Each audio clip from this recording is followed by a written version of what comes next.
Google Classroom, Flipgrid, Playlists, personalized learning, Collaboration, feedback, Create, communicate, Innovate, voice and choice. Reflection. What do all of these have in common? We have found that they have led to increased risk-taking and innovation in our classrooms. Hi, I'm Kelsey Stiles. And I'm Matt Harbert, and we're both teachers at Loudoun County Public Schools in Sterling, Virginia.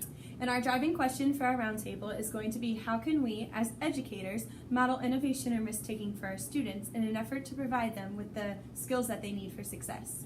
And we're really hoping that you can join us as we share certain protocols we've used in our classroom that encourage innovation and creativity in our students, and we can learn more about ones that you have used as well.